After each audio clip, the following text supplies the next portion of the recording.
ఆదికాండము 4వ అధ్యాయము. ఆదాము తన భార్య అయిన హవ్వను కూడినప్పుడు ఆమె గర్భవతి అయి కయీనును కని, యెహోవా దయ వలన నేనొక మనిషిని సంపాదించుకున్నానెను. తరువాత ఆమె అతని తమ్ముడగు హేబెలును కనెను. హేబెలు గొర్రెల కాపరి, కయీను భూమిని సేద్యపరచువాడు. కొంతకాలమైన తరువాత కయీను పొలము పంటలో కొంత యెహోవాకు అర్పణగా తెచ్చెను. హేబెలు కూడా తన మందలో తొలుచూలున పుట్టిన వాటిలో క్రొవ్విన వాటిని కొన్ని తెచ్చెను. యెహోవా హేబెలును అతని అర్పణను లక్ష్యపెట్టెను, కయీనును అతని అర్పణను ఆయన లక్ష్యపెట్టలేదు. కాబట్టి కయీనుకు మిక్కిలి కోపము వచ్చి అతడు తన ముఖము చిన్నబుచ్చుకొనగా, యెహోవా కయీనుతో, నీకు కోపమేలా? ముఖము చిన్నబుచ్చుకొని ఉన్నావేమి? నీవు సత్క్రియ చేసిన ఎడల తలనెత్తుకొనవా? సత్క్రియ చేయని ఎడల వాకిట పాపము పొంచియుండును. నీ ఎడల దానికి వాంఛ కలుగును, నీవు దానిని ఏలుదువనెను. కయీను తన తమ్ముడైన హేబెలుతో మాట్లాడెను. వారు పొలంలో ఉన్నప్పుడు కయీను తన తమ్ముడైన హేబెలు మీద పడి అతన్ని చంపెను. యెహోవా, నీ తమ్ముడైన హేబెలు ఎక్కడనున్నాడని కయీను నడగగా, అతడు, నేనెరుగను, నా తమ్మునికి నేను కావలివాడనా అనెను. అప్పుడాయన, నీవు చేసిన పని ఏమిటి? నీ తమ్ముని రక్తము యొక్క స్వరము నేలలో నుండి నాకు మొరపెట్టుచున్నది. కావున నీ తమ్ముని రక్తమును నీ చేతిలో నుండి పుచ్చుకొనుటకు నోరు తెరచిన ఈ నేల మీద ఉండకుండా నీవు శపింపబడిన వాడవు. నీవు నేలను సేద్యపరచునప్పుడు అది తన సారమును ఇక మీదట నీకియ్యదు. నీవు భూమి మీద దిగులు పడుచు దేశ దెమ్మరవై ఇందువనెను. అందుకు కయీను, నా దోష శిక్ష నేను భరించలేనంత గొప్పది. నేడు ఈ ప్రదేశము నుండి నన్ను వెళ్లగొట్టితివి.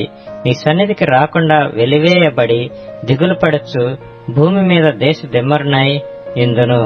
కావున నన్ను కనుగొనువాడెవడో వాడు నన్ను చంపునని యెహోవాతో అనెను.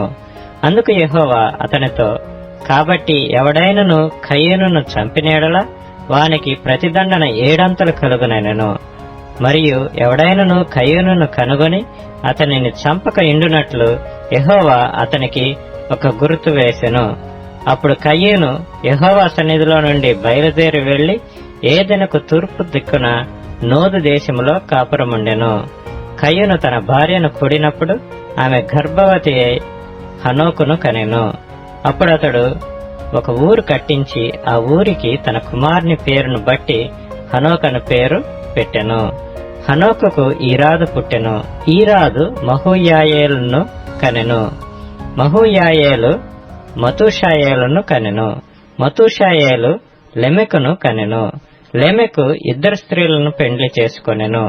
వారిలో ఒకదాని పేరు ఆదా, రెండవ దాని పేరు సిల్లా. ఆదా యాబాలును కనెను. అతడు పశువులు గలవాడై గుడారములలో నివసించు వారికి మూల పురుషుడు. అతని సహోదరుని పేరు యూబాలు.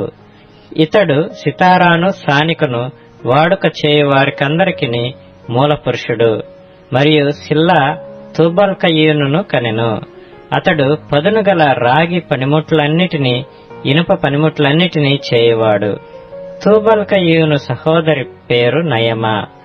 లెమెకు తన భార్యలతో, ఓ ఆదా, ఓ సిల్లా, నా పలుకు వినిడి.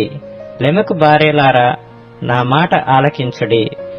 నన్ను గాయపరిచినందుకై ఒక మనిషిని చంపితిని. నన్ను దెబ్బ కొట్టినందుకై ఒక పడుచువాని చంపితిని. 7 అంతలు ప్రతిదండన కయీను కోసం వచ్చిన ఎడల లెమెకు కోసము 77 అంతలు వచ్చునెను. ఆదాము మరలా తన భార్యను కూడినప్పుడు ఆమె కుమారుని కని, కయీను చంపిన హేబెలుకు ప్రతిగా దేవుడు నాకు మరొక సంతానమును నియమించననుకొని అతనికి షేతు అని పేరు పెట్టెను. మరియు షేతునకు కూడా కుమారుడు పుట్టెను. అతనికి ఎనోష్ అను పేరు పెట్టెను. అప్పుడు యెహోవా నామమున ప్రార్థన చేయుట ఆరంభమైనది.